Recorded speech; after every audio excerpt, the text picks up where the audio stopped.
கடகராசி கடக லக்னம். ராசி அதிபதியும் சந்திரன், லக்னாதிபதியும் சந்திரன், 1ஆம் வீட்டுல சந்திரன் ஆட்சியா இருக்காரு. இது ஒரு நல்ல அமைப்பு தான். இவங்க எப்படி இருப்பாங்கன்னா, இவங்களுக்கு இலகன மனசு ரொம்ப அதிகம். எல்லாருக்கிட்டையும் ரொம்ப பாசமா இருப்பாங்க, பாசமா பேசுவாங்க, இவங்ககிட்டயும் அன்பா இருக்கணும்னு நினைப்பாங்க. இவங்களுக்கு எந்த ஒரு விஷயம் நடந்தாலுமே அது இவங்களை பெருசா பாதிக்கும். நல்லதா இருந்தாலும் சரி, கெட்டதா இருந்தாலும் சரி, பெரிய அளவில் அவங்க அதை ஃபீல் பண்ணுவாங்க.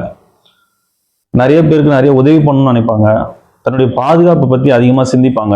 அவங்கள பற்றியும் சரி, அந்த சுற்றி இருக்கிற அந்த சூழலை பொறுத்தும் சரி, பாதுகாப்பு அப்படின்ற ஒரு விஷயத்துல ரொம்ப கவனமாக இருப்பாங்க. அதனால இவங்க ரொம்ப உஷாருன்னு சொல்லுவாங்க. கொஞ்சம் சுயநலவாதின்னு கூட சொல்லுவாங்க மற்றவங்க. அப்படி பொதுவாக இவங்களை சுயநலவாதின்னு சொல்லிட முடியாது. பாதுகாப்பாக இருக்கணும், உஷாராக இருக்கணும்னு நினைக்கிறது ஒரு நல்ல விஷயம்தான். ஆனால் எந்த அளவுக்கு சுயநலம் சொல்கிறோமோ அந்த அளவுக்கு மற்றவங்களுக்கு உதவி பண்ணுற எண்ணமும் அதிகம் இவங்களுக்கு. மற்றவங்களோட எமோஷனலாக கனெக்ட் ஆகிடுவாங்க. இவங்களுக்கு டெக்னிக்கலாக நிறைய நாலேஜ் இருக்கும். எந்த ஒரு விஷயத்தையும் நுணுக்கமாக யோசிக்கக்கூடிய திறன் இருக்கும். அதை நுணுக்கமாக செயல்படுத்துகிற திறமையும் உங்ககிட்ட நிறைய இருக்கும். இவங்க நிறைய பேருக்கு நிறைய விஷயத்த சொல்லி தருவாங்க.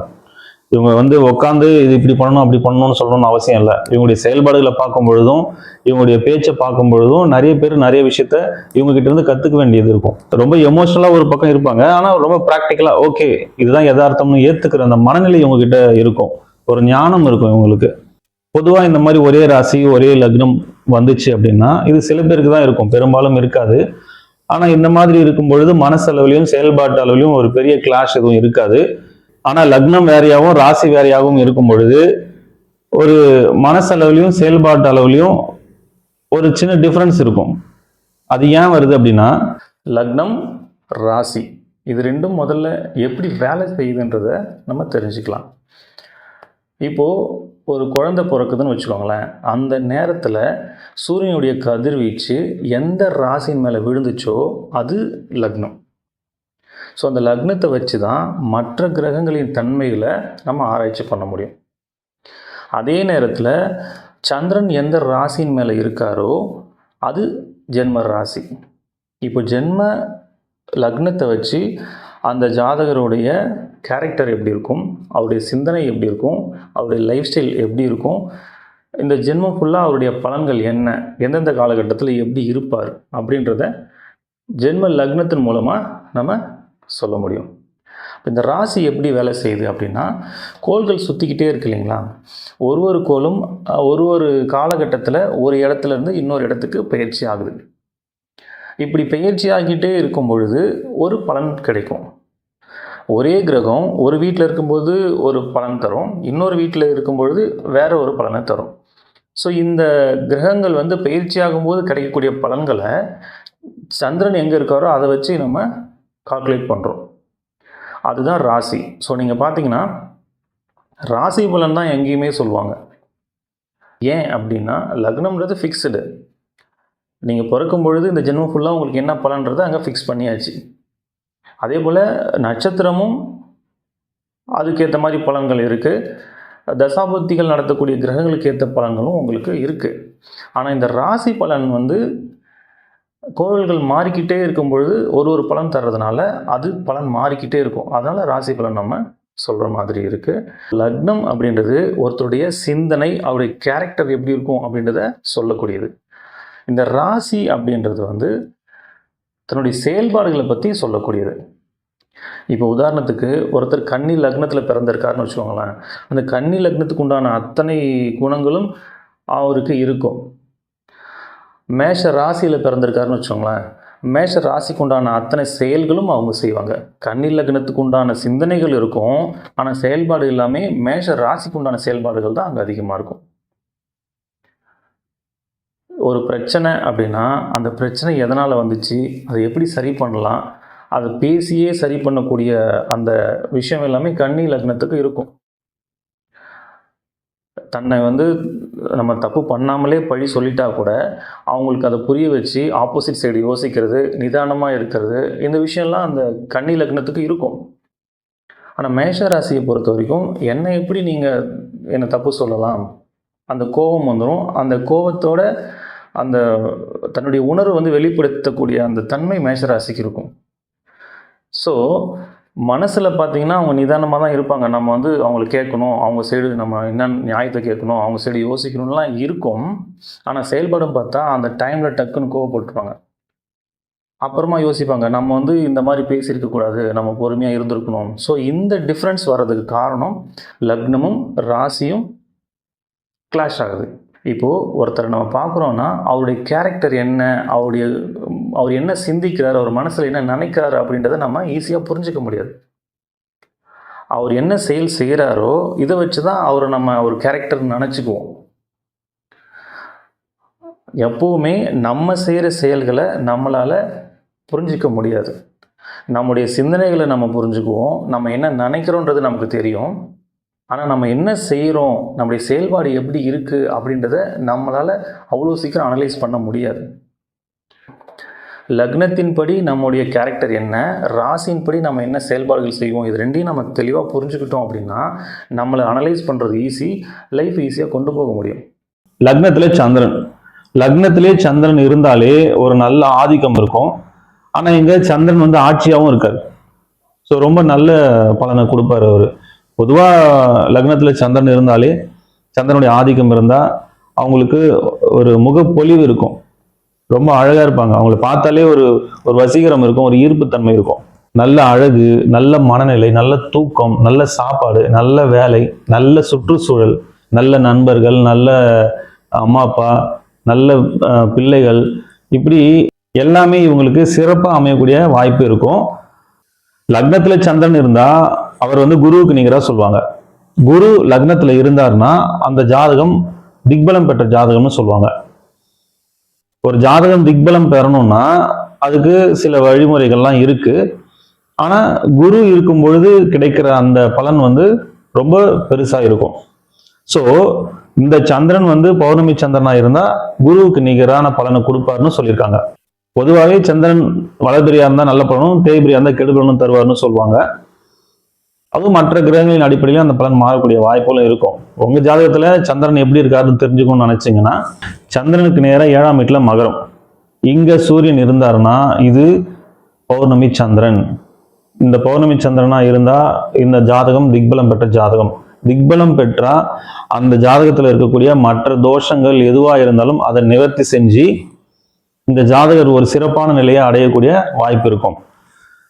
இப்போ சந்திரன் கூடவே இங்க சூரியன் இருந்தாருன்னா அது அமாவாசை. இப்போ இங்க கும்பத்துல இருந்து மிதுனம் வரைக்கும் இங்க எங்கேயாவது சூரியன் இருந்தாருன்னா அது வளர்பிறை சந்திரன். இங்க சிம்மத்துல இருந்து தனுசு வரைக்கும் இங்க எங்கேயாவது சூரியன் இருந்தாருன்னா அது தேய்பிறை சந்திரன். ஒருவேளை உங்களுக்கு தேய்பிறை சந்திரன் இருக்குன்னா அதுக்காக நீங்க கவலைப்பட தேவையில்லை. தேய்பிறை சந்திரனை பார்த்து நீங்க பயப்படலாம் வேண்டாம். இப்போ ஒரு ஜாதகத்தில் லக்னாதிபதி எப்படி இருக்காரு, நட்சத்திர அதிபதி எப்படி இருக்காரு, குரு எப்படி இருக்காரு, உங்களுக்கு தசாபதிகள் நடத்தக்கூடிய கிரகங்கள் எப்படி இருக்குது, ஸோ இதெல்லாம் பார்த்து இப்போ எந்தெந்த கிரகங்கள் சேர்க்கை இருக்குது, அது மூலமாக என்ன பலன் வருது, இப்படிலாம் நிறைய நம்ம ஆராய்ச்சி பண்ணும்பொழுது உங்களுக்கு பலன்கள் மாறும். பொதுவாக வந்து சந்திரன் தேய்பிரையில் இருந்தால் சில சங்கடமான நிகழ்வுகள் நடக்கும்ன்றது அது பொது விதி, அவ்வளோதான். அது எல்லாருக்கும் நடந்தே தீரணும்னு கட்டாயம்லாம் இல்லை. அதுக்காக அது ஒரு பெரிய விஷயமா நினச்சி நீங்கள் கவலைப்பட தேவையில்லை. நீங்கள் ஒரு ஜாதகம் பார்க்க போகிறீங்கன்னா அதில் நல்ல பலனும் சொல்லுவாங்க, கெட்ட பலனும் சொல்லுவாங்க. எவ்வளோ பெரிய நல்ல ஜாதகமாக இருந்தாலும் அதில் கெட்ட பலனும் ஒன்று இருக்கும், எவ்வளோ கெட்ட ஜாதகமாக இருந்தாலும் அதில் நல்ல பலன்களும் இருக்கும். நல்ல பலன்களை சொல்லும்பொழுது எப்போவுமே நமக்கு மோட்டிவேஷனாக தான் இருக்கும். அதே கெடுபலன் சொல்லிட்டாங்கன்னா அதை ஹேண்டில் பண்ண முடியாமல் ப்ரெஷரில் மாட்டிக்கிட்டு அதை செய்யணும்னு நினச்ச விஷயத்த செய்ய முடியாமல் அவங்க லைஃப் ஸ்டைலே மாறி போய் சைக்காலஜிக்கலாக ஒரு பெரிய ப்ராப்ளத்தில் மாட்டிக்கிறாங்க. ஸோ இந்த நேரத்தில் நம்ம எப்படி ஹேண்டில் பண்ணணும், நமக்கு ஒரு கெடுபலன்னு சொல்லிட்டாங்கன்னா அதை நம்ம எப்படி ஹேண்டில் பண்ணணும், அதை முதல்ல நம்ம கற்றுக்கணும். இப்போது நீங்கள் ஒரு ஜாதகம் பார்க்க போகிறீங்க, ஒரு வீடு கட்டவோ இல்லை ஒரு கல்யாணத்துக்காகவோ இல்லை ஒரு பிஸ்னஸ் ஸ்டார்ட் பண்ணுறதுக்காகவோ இல்லை ஏதோ ஒரு முக்கிய முடிவு எடுக்கிறதுக்காக நீங்கள் ஜாதகம் பார்க்க போகிறீங்க. அவங்க வந்து உங்களுக்கு 2 வருஷம் நேரம் சரியில்லைன்னு சொல்லிட்டாங்கன்னு வச்சுக்கோங்களேன். இப்போ இந்த நேரத்தில் சில பேர் என்ன பண்ணுவாங்கன்னா, இந்த 2 வருஷம் நமக்கு நேரம் சரியில்லை, அந்த 2 வருஷம் நம்ம எதையுமே பண்ணக்கூடாதுன்னு ஒதுக்கி வச்சுருவாங்க. இன்னும் சில பேர் என்ன பண்ணுவாங்கன்னா, நேரம் சரியில்லை ஆனால் நம்ம செய்கிற விஷயத்த செய்யாமல் இருக்க முடியாது, நம்ம செஞ்சு தான் ஆகணும் அப்படின்னு சொல்லி பயந்துக்கிட்டே செஞ்சுருவாங்க. இன்னும் சில பேர் என்ன பண்ணுவாங்கன்னா, நேரம் சரியில்லைனா என்ன, நான் செய்கிறத செய்வேன் அப்படின்னு செய்வாங்க. ஸோ இது இந்த மாதிரியான மனநிலைகள் எல்லாமே ஒரு தவறான ஒரு முடிவை தான் ஏற்படுத்தும். இதை எப்படி ஹேண்டில் பண்ணணும் அப்படின்னா, இப்போது 2 வருஷம் நம்ம நேரம் சரியில்லைன்றதுனால எதையுமே செய்யாமல் 2 வருஷம் கழித்து நமக்கு நேரம் நல்லா இருக்கும் பொழுது நம்ம ஒரு செயலை செய்ய போகிறோம், ஒரு பிஸ்னஸ் ஸ்டார்ட் பண்ணுறோம் அப்படின்னா, அங்கே 1000 ரூபாய்க்கு உழைச்சிங்கன்னா அந்த 1000 ரூபாய் உங்களுக்கு கிடைக்கும். ஆனால் அந்த 2 வருஷம் சும்மா இல்லாமல் நீங்கள் உங்களுடைய உழைப்பை அதில் போடுறீங்க. 2 வருஷம் கழித்து உங்களுக்கு டைம் மாறுது அப்படின்னா, இந்த உழைப்பு நீங்கள் இதில் போடுறீங்க இல்லையா, அந்த உழைப்பு போடும் பொழுது 1000 ரூபாய்க்கு உழைப்பு போடுறீங்க, 10 ரூபாய் தான் கிடைக்கிது. அப்போ அந்த நேரம் மாறுற வரைக்கும் அதை நீங்கள் ரன் பண்ணி கொண்டு வரணும்ல. இப்போ 10 ரூபாய் தான் கிடைக்குதுன்னா உங்களால் அந்த பிஸ்னஸே ரன் பண்ண முடியாமல் அதை நம்ம ஷட் டவுன் பண்ணிட்டு போகிற மாதிரியான சூழல் உருவாகிடும்ல. அப்போ இது மாதிரி நம்ம செய்ய முடியாது. அப்போ என்ன செய்யணும்னா, இந்த 2 வருஷம் சும்மா இருக்க முடியாது. அதுக்கு நம்ம ஒரு பிஸ்னஸ் ஸ்டார்ட் பண்ண போகிறோன்னா அதில் பெருசாக பாதிப்பு ஏற்படாத மாதிரி நம்ம பரிகாரங்கள் பண்ணிக்கலாம். இப்போ பரிகாரம் பண்ணுறதுனால சுத்தமாக நமக்கு அது நஷ்டமே ஆகாதான்னா கண்டிப்பாக நஷ்டங்கள் இருக்கும். கெட்ட நேரத்தில் நமக்கு ஒரு கெட்டது நடக்கணும்னா அதை தவிர்க்கவே முடியாது. ஆனால் 1000 ரூபாய்க்கு நீங்கள் உழைக்கிறீங்க, 10 ரூபாய் தான் உங்களுக்கு கிடைக்குன்ற இடத்துல பரிகாரம் பண்ணிவிட்டு நீங்கள் அந்த விஷயத்தை செய்யும் பொழுது ஒரு 100 ரூபாய் கிடைக்கும். ஸோ அந்த நல்ல நேரம் வர்ற வரைக்கும் உங்களால் அதை ரன் பண்ணி கொண்டு போக முடியும். ஆனால் அதுக்கப்புறம் நீங்கள் உழைச்ச உழைப்பு இருக்கு இல்லையா, இங்கே நீங்கள் என்னென்ன உழைப்பெல்லாம் உங்களுக்கு வீணாக போச்சோ, எவ்வளோ நஷ்டமாச்சோ அதை விட பல மடங்கு இங்கே திரும்ப கிடைக்கும். இப்போ நிறைய பேர் நேரம் சரியில்லைன்ற ஒரு காரணத்தினால எதையுமே செய்யாமல் விட்டுறாங்க. ஸோ அந்த மாதிரி இருக்கக்கூடாதுன்றதுக்காக நான் சொல்கிறேன், நீங்கள் கட்டாயம் செய்யுங்க. அந்த உழைப்பு அந்த நேரத்தில் பலன் தரலனாலும் உங்களுக்கு நேரம் மாறும் பொழுது பல மடங்கு திரும்ப கிடைக்கும். நல்ல நேரம் வந்துச்சுன்னா 1000 ரூபாய்க்கு நீங்கள் உழைச்சிங்கன்னா 10,000 கிடைக்கலாம், 1 லட்சமும் கிடைக்கலாம். அதுக்கு நீங்கள் என்ன பண்ணியிருக்கணும், கெட்ட நேரமாக இருந்தால் கூட உங்களோட உழைப்பை மிஸ் பண்ணக்கூடாது. நீங்கள் எல்லா நாளும் அந்த உழைப்பை போட்டுக்கிட்டே இருக்கணும்.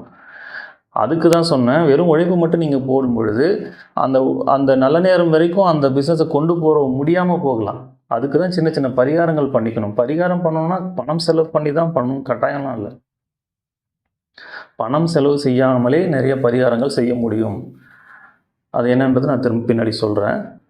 ஸோ எவ்வளோ கெடுபலன்கள் நம்ம ஜாதகத்தில் இருந்தாலும் அதை சரி பண்ணுறதுக்கு ஆப்ஷன் ஒன்று இருக்குது.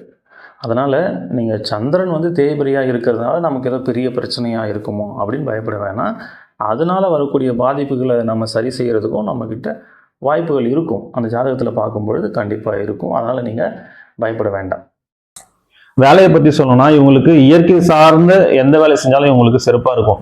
விவசாயம் ரொம்ப சிறப்பாக இருக்கும். உணவு சார்ந்த தொழில் செய்யலாம், நீர் சார்ந்த தொழில் செய்யலாம், nursing, catering, psychology, astrology, teacher, professor, engineer, இது மாதிரி எந்த வேலை செஞ்சாலுமே உங்களுக்கு சிறப்பாக இருக்கக்கூடிய வாய்ப்புகள் அதிகம். லக்னத்தில் சந்திரன் இருக்கிறதுனால இயற்கை சார்ந்த தொழில் செய்கிறதோ வேலை செய்கிறதோ இவங்களுக்கு ரொம்ப சிறப்பாக இருக்கும். திருமண வாழ்க்கையை பொறுத்த வரைக்கும் இவங்களுக்கு காதல் திருமணம் செய்யக்கூடிய வாய்ப்புகள் அதிகம். இவங்கள திருமணம் செஞ்சுக்கணும்னு நிறைய பேர் விரும்புவாங்க. அந்த அளவுக்கு இவங்களுடைய அப்பியரன்ஸும் அப்படி இருக்கும், இவங்களுடைய கேரக்டரும் அப்படி இருக்கும். நிறைய பேருக்கு பிடிக்கும் இவங்கள. இவங்களுடைய கணவனோ மனைவியோ இவங்கள ரொம்ப நல்லா பார்த்துப்பாங்க, இவங்களும் அவங்கள ரொம்ப நல்லா பார்த்துப்பாங்க. ஸோ திருமண வாழ்க்கையை பொறுத்த வரைக்கும் ரொம்ப சிறப்பான வாழ்க்கை இருக்கும். இது பொது பலன் தான். ஒருவேளை உங்களுக்கு பலன்கள் மாறுது அப்படின்னா மற்ற கிரகங்களின் அடிப்படையில் மாறக்கூடிய வாய்ப்புகள் இருக்கும். உங்களுக்கு வாழ்க்கையில இருக்கக்கூடிய சின்ன சின்ன பிரச்சனைகளோ பெரிய பிரச்சனைகளோ சரி பண்ணணும்னு நினைச்சீங்கன்னா நம்ம சொல்லக்கூடிய எளிமையான வீட்டிலேயே செஞ்சக்கூடிய பரிகாரங்களை நீங்க செஞ்சுக்கும் பொழுது பெரிய அளவில் இல்லைனாலும் கொஞ்சமாவது பிரச்சனைகள் குறையும். பரிகாரம் ஏன் சார் பண்ணணும்? பரிகாரம் பண்ணால் பிரச்சனை தீர்ந்துருமா? நிச்சயமாக தீராது. இப்போது நம்ம ஜாதகத்தில் இருக்கக்கூடிய நல்ல பலன்களை நம்ம அனுபவித்து தான் தீரணும். அதே போல் கெடு பலன்களையும் கட்டாயம் அனுபவிக்கணும். அதுக்கு தான் பிறந்திருக்கோம். அப்புறம் இதுக்கு பரிகாரம் பண்ணணும். பரிகாரம் பண்ணால் அந்த பிரச்சனையினால் ஏற்படக்கூடிய விளைவுகளை குறைக்க முடியும். அந்த பிரச்சனையை ஃபேஸ் பண்ண முடியும். அந்த பிரச்சனையை கடந்து போகிறதுக்கான வழிகள் நமக்கு கிடைக்கும். எப்போவுமே நம்ம பிரச்சனையை பார்த்து பயப்பட மாட்டோம். அந்த பிரச்சனையினால் ஏற்படக்கூடிய விளைவுகளை நினச்சி தான் நம்ம பயப்படுவோம். அந்த விளைவுகள் தான் நமக்கு சிரமத்தை கொடுக்கும். இப்போ உதாரணத்துக்கு இந்த உதாரணம் நான் நிறைய இடத்துல சொல்லியிருக்கேன், இருந்தாலும் எளிமையாக இருக்கிறதுனால நான் திரும்பவும் இதையே சொல்கிறேன். இப்போ நம்ம கீழே விழுந்துட்டோம் அப்படின்னா கீழே விழுறோம் அப்படின்றது ஒரு பிரச்சனை தான். கீழே விழுந்தால் நமக்கு அடிபடாது, வலிக்காதுன்னா கீழே விழுறத நினச்சி நம்ம ஏன் பயப்பட போகிறோம்? இப்போ கீழே விழுறது ஒரு நிகழ்வு, ஒரு பிரச்சனைன்னு வச்சுக்கலாம். ஆனால் அதனுடைய விளைவு எப்படி இருக்கலாம்? ஒன்றுமே நடக்காமல் நம்ம எழுந்துடலாம், இல்லை கை காலில் முறிவு ஏற்படலாம், இல்லை 6 மாதம் படுத்து படுக்கையாக இருக்கலாம், இல்லை உயிர் போகிற அளவுக்கு கூட பாதிப்பு ஏற்படலாம். அப்போது கீழே விழுறது ஒரு பிரச்சனை, ஆனால் அதோடைய விளைவுகள் மாறிக்கிட்டே இருக்கு இல்லையா? இப்போ நம்ம பரிகாரம் பண்ணுறதுனால என்ன நடக்கும்னா, அந்த கீழே விழுற பிரச்சனையை நம்ம தவிர்க்க முடியாது, ஆனால் அதனால் ஏற்படக்கூடிய பாதிப்பை நம்ம குறைக்க முடியும். நம்ம ஜாதகத்தில் பிரச்சனைகளை ஏற்படுத்தக்கூடிய கிரகங்களை சாந்தப்படுத்தவும், அதனுடைய வீரியத்தை குறைக்கவும் நம்ம செய்யக்கூடிய செயல்கள் அனைத்துமே பரிகாரம் தான். சரி, இந்த பரிகாரம் பணம் செலவு பண்ணி தான் பண்ணணுமா? பரிகாரம் பல வழிகளை நம்ம செய்ய முடியும். பணம் செலவு பண்ணி செய்கிறது எவ்வளோ வழிகள் இருக்குது. பணம் செலவு பண்ணாமல் நான் செய்யக்கூடிய நமக்கு வழிகள் நிறையா இருக்குது. என்னால் பெருசாக பொருள் செலவு பண்ண முடியாது, ஆனால் பரிகாரம் பண்ணணும்னு நினைக்கிறவங்களுக்கு நான் சொல்லக்கூடிய விஷயங்கள்லாம் நீங்கள் தாராளமாக ஃபாலோ பண்ணலாம். இது எந்த ராசிக்கும் எந்த நட்சத்திரத்துக்கும் பர்டிகுலராக நம்ம சொல்லலை. பொதுவாக யார் வேணாலும் செய்யக்கூடிய எளிமையான பரிகாரங்கள். முதல்ல சூரியனுக்கு சமர்ப்பணம் செய்யணும். தினமும் காலையில் குளிச்சுட்டு மொட்டை மாடியில் போய் நின்று, இல்லை வீட்டுக்கு வெளியில் போய் நின்று சூரியனை பார்த்து கையில் தண்ணி அள்ளி இப்படி கீழே கொட்டுங்க. சூரியனை பார்த்து இப்படி கீழே கொட்டுங்க. சமர்ப்பணம் சொல்லி செய்யுங்க. ஒவ்வொரு பௌர்ணமி அன்னைக்கும் திருவண்ணாமலைக்கு கிரிவலம் போயிட்டு வாங்க. பௌர்ணமி அன்னைக்கு போகிறதுக்கு எனக்கு வாய்ப்பு இல்லை சார் அப்படின்னா, வளர்பிறை டைமில் ஏதோ ஒரு நாள் நீங்கள் போயிட்டு வரலாம். இல்லை அப்போவும் என்னால் முடியாது, எனக்கு எப்போ டைம் கிடைக்குன்னே தெரியல அப்படின்னா, அட்லீஸ்ட் திருவண்ணாமலைக்கு போயிட்டு வாங்க. என்னால் திருவண்ணாமலைக்கு போகிற அளவுக்கு எனக்கு சுச்சுவேஷன் இல்லை சார் அப்படின்னா, நீங்கள் எங்கே இருக்கீங்களோ அங்கேயே நீங்கள் மொட்டை மாடியிலேருந்து சந்திரனுடைய ஒளியில் உங்களால் எவ்வளோ நேரம் இருக்க முடியுமோ இருக்கலாம் பௌர்ணமி அன்னைக்கு. அடுத்தது நவகிரகங்களை சுற்றுங்க. இந்த நவகிரகங்கள் சனிக்கிழமையில் சுற்றுறது சிறப்பு. ஏன் சனிக்கிழமையில் சுற்றணும் அப்படின்னா, ஒவ்வொரு நாளும் சூரியன் உதிக்கிற நேரத்தில் எந்த கிரகங்களுடைய கதிர்வீச்சு பூமி மேலே படுதோ அந்த கிரகத்தினுடைய ஆதிக்கம் அந்த நாளில் இருக்கும். அப்படி தான் நம்முடைய வாரங்கள் இருக்கும். தமிழ் வாரங்கள் 7 நாள் வருது இல்லைங்களா? 7 நாளுமே ஒரு கிரகத்தின் ஆதிக்கம் அங்கே அதிகமாக இருக்கும். அதுபோல் சனி பகவானுடைய ஆதிக்கம் சனிக்கிழமைகளில் அதிகமாக இருக்கும். சனி கிரகத்திலேருந்து வரக்கூடிய கதிர்வீச்சுகள் மூலமாக நமக்கு பலன்கள் கிடைக்கும். பூமியிலிருந்து சனி கிரகம் ரொம்ப தொலைவில் இருக்கிறதுனால இடைப்பட்ட தூரத்தில் இருக்கக்கூடிய கிரகங்கள் அதனுடைய கதிர்வீச்சையும் அதனுடைய பலன்களையும் நம்ம பெறக்கூடிய வாய்ப்புகள் சனிக்கிழமைகளில் அதிகமாக இருக்கும். அதனால் சனிக்கிழமைகளில் நம்ம நவகிரகங்களை சுற்றி வரணும். நவகிரகங்களை சுற்றும் பொழுது ஒரு கிரகத்தின் பேரை சொல்லி போற்றி சொல்லி சுற்றிட்டு வாங்க. சூரிய பகவானை போற்றி, சந்திர பகவானை போற்றி, செவ்வாய் பகவானை போற்றி, புத பகவானை போற்றி, குரு பகவானை போற்றி, சுக்கிர பகவானை போற்றி, சனி பகவானை போற்றி 7 சுற்று கிளாக் வைஸ் சுற்றணும். எதிர் திசையில் 2 சுற்று சுற்றணும். ராகு பகவானை போற்றி, கேது பகவானை போற்றி சனிக்கிழமைகளில் நவகிரகங்களை சுற்றிட்டு வாங்க. வயசானவங்களை நீங்கள் ரோட்டில் ஆதரவு இல்லாமல் இருக்கிற வயசானவங்களை பார்த்தீங்கன்னா அவங்களுக்கு சாப்பாடு வாங்கி கொடுங்க. அவங்கள பார்க்கணுன்றதுக்காகவே நீங்கள் சாப்பாடு வாங்கிட்டு போய் கொடுத்தீங்கன்னா இன்னும் சிறப்பு. அவங்களுக்கு செஞ்சால் நமக்கு புண்ணியம் நினச்சி தயவு செஞ்சு செய்யாதீங்க. அவங்களுக்கு பசிக்கும், அவங்க பசி ஆற்றணும் அப்படின்ற எண்ணத்தில் நீங்கள் அந்த சாப்பாடை வாங்கி கொடுங்க. மாற்றுத்திறனாளிகள் இருந்தாங்கன்னா அவங்களுக்கு உடல் உழைப்பு கொடுங்க. பணம் செலவு பண்ணுறதை விட நம் உடல் உழைப்பு அதிகமாக கொடுக்கறது தான் பலன்கள் அதிகமாக இருக்கும்.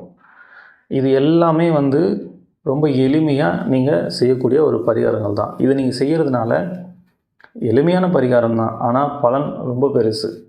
நீங்கள் செஞ்சு பாருங்கள், உங்களுக்கு நிறைய பலன்கள் கிடைக்கும். இல்லை சார் எனக்கு இது பண்ணுறதுக்கான வாய்ப்புகளே எனக்கு இல்லை அப்படின்னு இருந்தீங்கன்னா, நீங்கள் எந்த நட்சத்திரம் எந்த ராசியாக இருந்தாலும் எதை பற்றியும் கவலைப்படாதீங்க. முருகனை கெட்டியாக பிடிச்சிக்கோங்க. மனசார முருகனை வேண்டி குருவாய் வருவாய் அருள்வாய் குகனே இதையே திரும்ப திரும்ப சொல்லுங்கள். இதை விட பெரிய பரிகாரம் எதுவும் இல்லை. அதாவது நிறைய வழிகள் இருக்குது. எதுவுமே பண்ண முடியாமல் இருக்கிறவங்களுக்கு இதுதான் பரிகாரம். சரிங்களா? இதெல்லாம் நீங்கள் ஃபாலோ பண்ணுங்கள். நிச்சயமாக உங்கள் வாழ்க்கையில் பெரிய மாற்றம் நிகழும்.